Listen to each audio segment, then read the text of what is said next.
Bueno, buenas tardes, me da gusto saludarlos.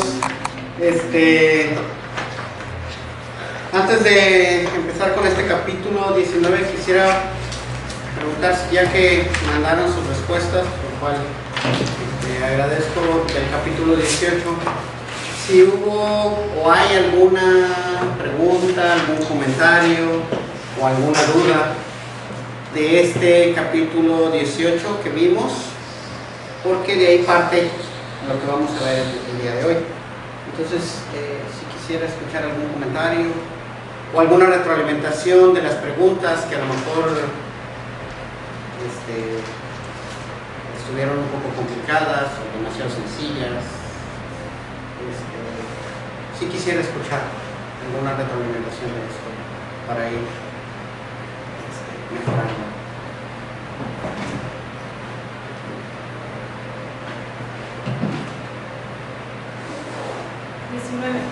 Es el capítulo 19, pero está preguntando por el del 18.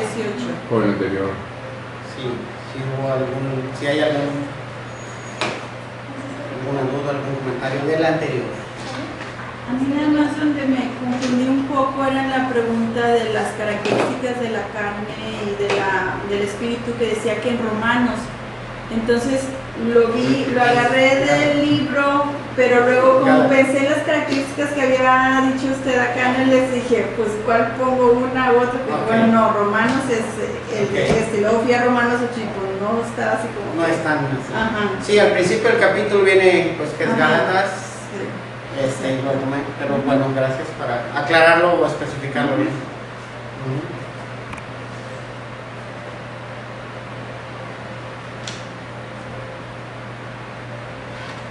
Ok, ¿alguien más?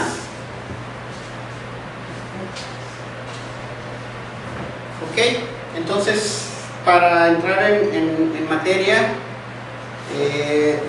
vimos que hay dos tipos de mentes: la mente de la carne y la mente del espíritu, y que estas son opuestas, ¿sí?, entre sí, y que para tener la mente de la carne solo necesitamos nacer, tener vida como seres humanos, y obtenemos esa mente por la naturaleza del pecado. Y para obtener la mente del espíritu, bueno, esa es un proceso diferente, y es reconocer primero que tengo la mente de la carne, es decir, que soy un pecador y que necesito ser rescatado, y que hay un Salvador, y poner mi fe en ese Salvador que es Jesús, y entonces recibo el Espíritu en mi corazón, y Dios empieza a transformar mi mente a través de ese Espíritu, y es un proceso que para algunos el proceso en algunas áreas de nuestra vida es inmediato, y para otros en algunas otras áreas es muy lento. Pero ya sea que sea rápido o lento, lo importante es que hay un efecto que transforma. Lo preocupante es que no haya ese efecto ni rápido ni lento, porque entonces lo más seguro es que no haya llegado el Espíritu a nuestro corazón, y es donde podemos tener una confusión ahí. Pero la palabra escrita de Dios es muy clara, ¿sí?, que cuando recibimos el Espíritu hay un fruto, y eso es muy claro, el fruto del Espíritu. Puede empezarse a dar como decíamos. ¿Cómo podemos ver un fruto?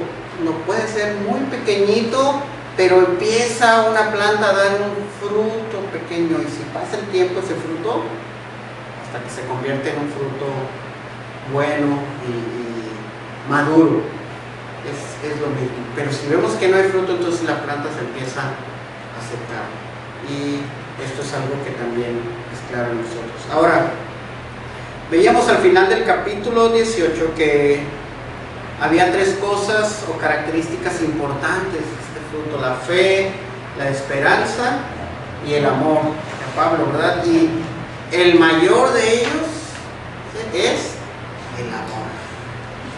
Entonces, lo que vamos a ver en este capítulo 19 es el lugar del amor en el aprendizaje o en la enseñanza, ¿sí? en ambas cosas. Entonces, la educación que realmente es cristiana es como un gran diamante, empieza diciendo el libro. Un diamante tiene varias caras o varias partes, ¿verdad? Y una de esas facetas o esas caras es el lugar del amor en el aprendizaje. ¿Qué piensan ustedes? Y me gustaría escucharlos, ya leyeron. ¿Es el amor una parte importante del aprendizaje? Como primera pregunta. Y segunda, ¿es algo común que se muestre este amor en el aprendizaje en las escuelas? ¿Qué piensan? Yo contesté quizás sin leer esa parte. Ok. Es que yo considero que sí es muy importante, porque está ahí la dedicación, el trato a los alumnos, no hacer de la escuela algo pesado, cansado, doloroso. Si tengo que ir otra vez a la escuela y esa maestra cómo se me acabó la hora, etcétera, ¿no? Entonces, cuando hay maestras que sí se les ve el amor a su trabajo y a sus alumnos, y no quiere decir que les solapen todo, pero sí les enseñan bien y sí son maestras que como quiera recuerdan a los alumnos. Más o menos. Y en lo general es algo que es común ver. No, sobre todo muchos lo hacen por el dinero nada más, porque ya se las heredaron sus papás. Y sí, he visto algunas maestras que, ay, pues este niño, yo no sé cómo lo aguantan en su casa, le dice a su mamá. Entonces, usted va a trabajar con niños y debe de conocer cómo son, o sea, la mayoría de los niños. Todos los niños no son quietos, dóciles, alguno que otro, ¿no? Pero lo normal es que gritan, que sean muy quietos. Entonces, una maestra muy gritona que sí le dijo a mi mamá, no sé cómo lo aguanta en su casa. Entonces sí hay mucho de eso. ¿Algo más? Y luego mencionaba también que sí era importante, más porque nosotros como maestros cristianos es de que tenemos que reflejar también el amor de Dios hacia ellos. Obviamente no es tan común en otras escuelas o en lo secular, pero nosotros como la enseñanza cristiana que aquí mencionaba, pues sí es algo muy importante en lo cual tenemos que transmitírselo también a ellos. No, como decía, no solapando o como que ignorando lo que hacen mal, pero sino que realmente enseñarles bien. O sea, ahora sí que aplicar el aprendizaje realmente. Y si luchamos un poco con el solapar, solo tomando una parte del comentario, la Biblia es muy clara cuando dice que Dios al que ama lo disciplina. Es mostrar la disciplina en el amor, que no quiere decir el solapar o el pasar, sino la disciplina, por un comentario ahí. Y por otro lado, bueno, antes de dar mi comentario a alguien más,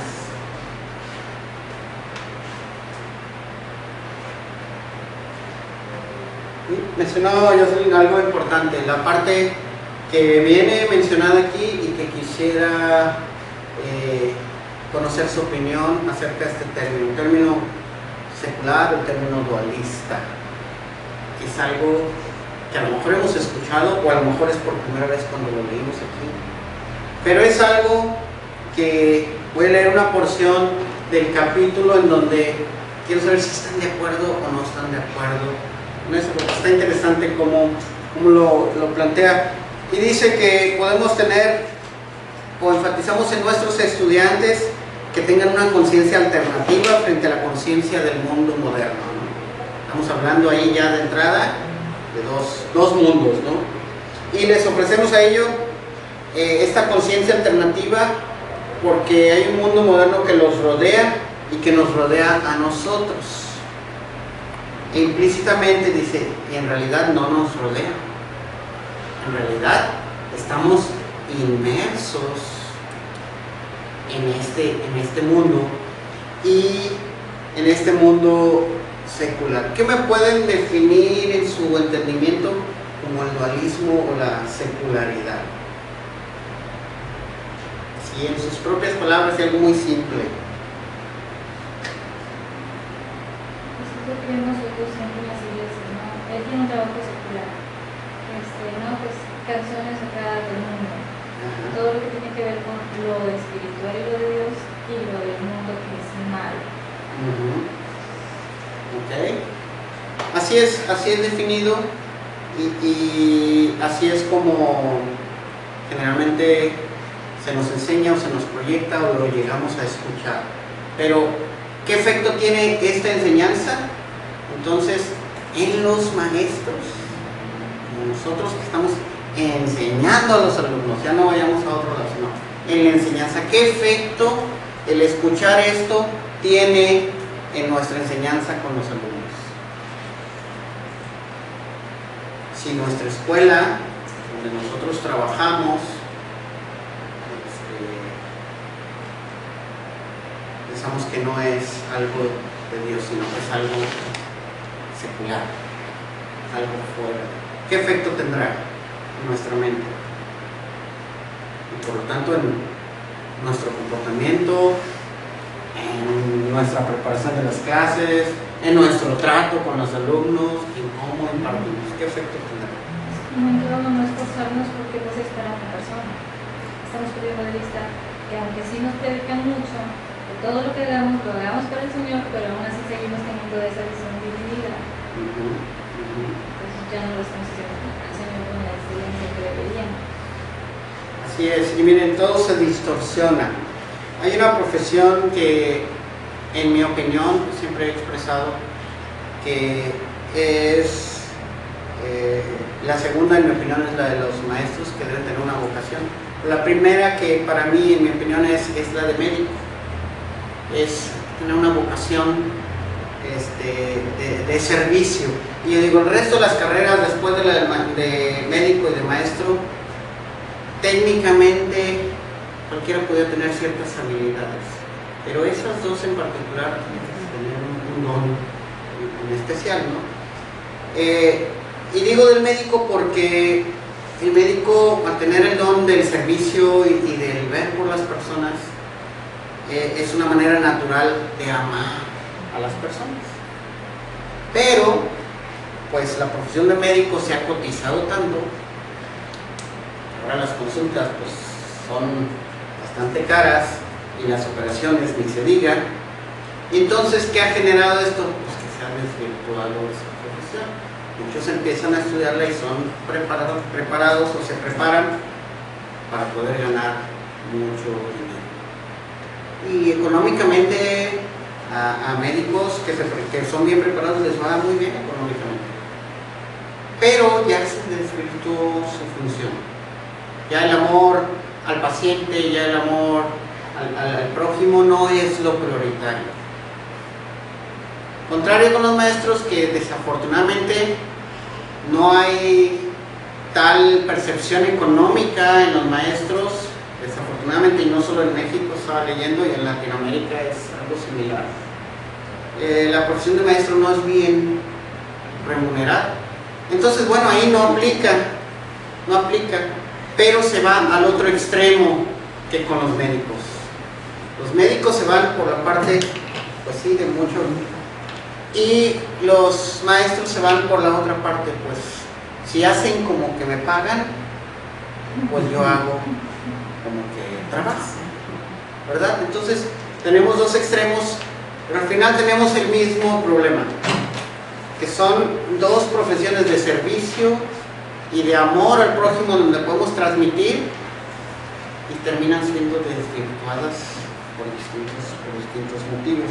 Entonces, ¿qué es lo que puede causar a esta enseñanza?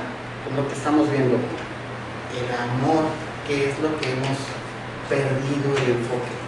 Si ven, en ambas se ha perdido realmente eso, porque una manera de servir, cuando nosotros servimos, es una manera de mostrar el amor. Ahora, ¿cómo lo aplicamos en este aprendizaje? Voy a leer una parte, dice: el hecho de que no pensemos en esta secularidad o en este dualismo como una idolatría. No quiere decir que no existe esta idolatría. Ahora, ¿están familiarizados ustedes con el término idolatría en un aspecto de hacer ciertas cosas que son contrarias a Dios? ¿Están familiarizados con ese término de idolatría? Ya vi la respuesta, dos respuestas que mandaron, pero es importante que nos quede claro este término. Sí, el término de idolatría queda claro. Idolatría del corazón, le agregaré yo para que quede más claro. ¿Cómo definiríamos la idolatría?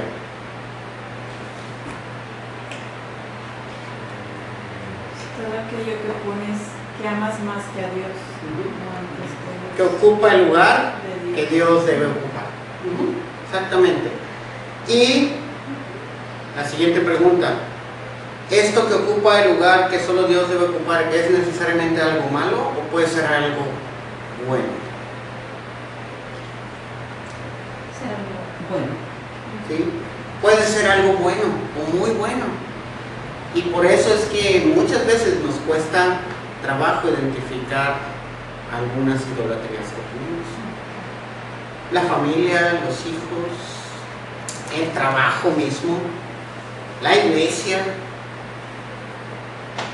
las cosas que hacemos para Dios mismo, el leer, el orar, que son cosas, todas esas son cosas buenas, pero cuando realmente las ponemos en un lugar diferente, yo oro más que otros, yo leo más que otros, yo amo más a mi familia que otros, entonces se refleja el verdadero motivo por el que lo estamos haciendo. Y cuando entendemos que el motivo no es adorar a Dios o agradar a Dios por lo que Él es, ahí hay una idolatría. Entonces, y ese es un tema interesante, pero en ese sentido, esto existió desde nuestros primeros padres, Adán y Eva. ¿Cuál fue el motivo por el que ellos vieron este fruto que Dios les dijo que no? ¿Qué tenía este fruto que para ellos resultó atractivo? Y quiero ponerlo en ese sentido porque es lo mismo que para hoy. Ahorita lo vamos a aterrizar en la enseñanza. ¿Qué era atractivo para ellos? ¿Qué les podía proporcionar ese fruto? Dice, mira, antes cuando Dios les habló a Adán y a Eva, pues les dijo que por favor obedecieran y que cuidaran del fruto ese, y ese lugar no lo podían tocar, y entonces no se lo podían comer, y ellos decidieron obedecer, sí, estuvieron de acuerdo, pero por ejemplo, ellos tenían escondido miedo, dice, algunas otras cosas eran buenas y se las podían comer, dice, a lo mejor era una manzana, no sé, pero Adán y Eva fueron y ellos pensaron, y tentación, dice, del diablo, y como por ejemplo la manipulación, dice, pues básicamente es que Dios les dijo que no podían, y por eso mismo, porque Dios les dijo que no podían, ahí entró esa como tentación, y luego pasó todo lo que ya sabemos, ¿verdad? Dios le dijo a la víbora que estaba castigada, y la mujer tuvo que dolerle los partos, pero porque ellos no quisieron obedecer. Dice, y bueno, todos sabemos que Dios los expulsó del huerto de Edén. Ok, gracias. Entonces ellos pensaron que el fruto era bueno y les podía proporcionar algo que ellos querían. Ellos fueron engañados que podían ser como Dios, podían tener el poder y aparte era apetitoso, es decir, podían disfrutarlo, era el placer. Estas son las cosas en que nuestra era moderna o posmoderna es lo que mueve a la mayoría de las personas. Si me genera placer, si tengo poder, si tengo posesión, entonces gustosamente hago las cosas. Pero si no me genera ninguna de estas cosas o algunas otras más, entonces no disfruto hacerlas, porque no tengo ningún beneficio. En la enseñanza pensar de esta manera es decir, bueno, hay una retribución de parte de los alumnos, de parte de los papás de los alumnos, de parte de la institución como tal, en un reconocimiento, y aparte pues una remuneración económica. Todo esto me va a generar una posesión, puedo tener poder, puedo tener reconocimiento, pero si no tengo eso, pues simplemente no estoy motivado a enseñar de una manera que pueda transmitir. Pero esto es lo que es normal. Nosotros como institución, lo que estamos aprendiendo en esta serie de clases es que realmente hay algo que estamos llamados a hacer diferente. ¿Qué fue lo que pasó en ese huerto? Que el amor y la relación de armonía que tenía Dios con ellos se rompió. Y este amor que había ahora generó desconfianza. Desconfianza entre ellos para con Dios, porque se escondieron y tuvieron miedo. Desconfianza entre ellos mismos porque se separaron y ya no querían estar uno al otro. Y desconfianza en el mismo entorno, porque entonces ahora ya no se sentían seguros con todo el entorno que estaba. Todo esto son las mismas características con las que nosotros luchamos, con esta desconfianza. ¿Qué diferencia hay entonces entre la conciencia de las personas hoy y la de Adán y Eva después de este hecho? ¿Habrá alguna diferencia hoy en ese entorno de desconfianza de todo? No. Es lo mismo y por eso nos cuesta tener una relación de armonía entre los mismos maestros, entre el maestro y el director, entre el director y los alumnos, entre los maestros y los padres y en todos los involucrados. ¿Por qué? Porque hay una desconfianza. Yo no puedo abrirme completamente con todos. ¿Por qué? Porque hay una situación que consideramos hoy vulnerable. Y cuando yo me abro, entonces ya le di armas a Mayra, si me abro con Mayra, para que en algún momento dado, en alguna situación que suceda, Mayra puede usar eso que yo en toda la plena confianza y la amistad le dije, para después revertirlo. Y entonces vivimos una vida que nos vamos protegiendo unos a otros. Por eso hay una situación. Pero ahora, ¿qué es lo que puede ayudarnos a que toda esta distorsión, a que toda esta ruptura de las relaciones, a que toda esta barrera que yo pongo para relacionarme, cómo lo puedo llegar a quitar? ¿Qué es lo que debe suceder para que yo lo pueda llegar a quitar? Ese es el amor, pero no el amor como desafortunadamente también nuestra sociedad le ha dado un significado único. Una de las definiciones del amor sí es relacionado con el erotismo o la parte sexual, pero la verdadera definición del amor, hemos visto, es, ¿cómo lo define un autor? Ustedes lo respondieron en algunos trabajos. Es tu vida por mi vida, es decir, estoy dispuesto a un sacrificio completo de mostrar el amor. Y hay pasajes, por ejemplo en Efesios, donde habla del matrimonio, donde palpablemente podemos ver en una relación humana de amor, en donde, miren, le da una instrucción a la esposa y siempre se habla solamente de la esposa, donde le dice, esposas estar sujetas a sus maridos. Y ya generas una polémica de ahí por mucho tiempo.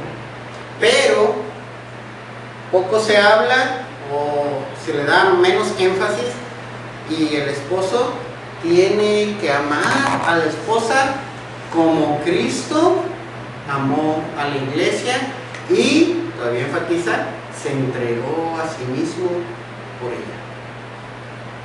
Pues, sin querer polemizar, simplemente por mostrar la parte del amor, a quien le fue peor en esta situación es el varón, porque habla de una vida de sacrificio hasta la muerte, entregar lo que Cristo hizo. Ese es el verdadero amor que nosotros debemos comprender, y en el momento del aprendizaje, ese es el verdadero amor. ¿Qué es? ¿Cómo podemos ponerlo en práctica? Quisiera ver si ustedes tienen algún ejemplo de este tipo de amor en un maestro con un alumno en la enseñanza. ¿Cómo podemos este tipo de amor reflejarlo ahí? Para ver si no está confundido. Mario, ¿puedo hacer un paréntesis nada más? ¿Te puedes cambiar con el Yeli, porfa, para que salgas en la grabación? Digo, sí, rápido. ¿Sí se acuerdan, verdad, que habíamos dicho de a la hora de interpretar que está al lado de la persona que habla? Y más aquí para que salga en la cámara, ¿verdad? Porque si no, tendría que apuntar a cada intérprete y no se ve Mario, ¿verdad? Gracias, perdón. Y si estoy muy rápido también, porque... Yo no te puedo decir que he visto alguna maestra que todo el tiempo está hablando de sus clases, sus planes, sus niños, y la preocupación, el interés y el orar por ellos. Entonces, es decir, Dios, ayúdame, ¿cómo voy a enseñarles? Dios, que ellos también aprendan. Y a mí me parece que esa es una forma de dedicación y amor. ¿Ok? Ese es un muy buen ejemplo. Implica una dependencia. Y de manera práctica, bueno, está pidiendo alguna dirección. De manera práctica, ya con el alumno en sí. ¿Cuál es el mayor compromiso que tenemos? Y yo creo que podemos ir concluyendo a lo largo de estas clases que la enseñanza es importante, la parte académica es necesaria y es muy importante, pero la manera en cómo transmitimos, recuerden que no podemos separar la enseñanza como parte de la creación de Dios. Entonces, si nos enfocamos solamente en la enseñanza como una cosa creada, entonces nuestra tendencia natural va a ser un ídolo de esto, y buscar adorar las cosas creadas antes que al Creador. Cuando damos su cauce natural de que la enseñanza es una creación de Dios, entonces, y que yo soy o fui creado a imagen de Dios, entonces ya tengo dos cosas que puedo mostrar de la creación de Dios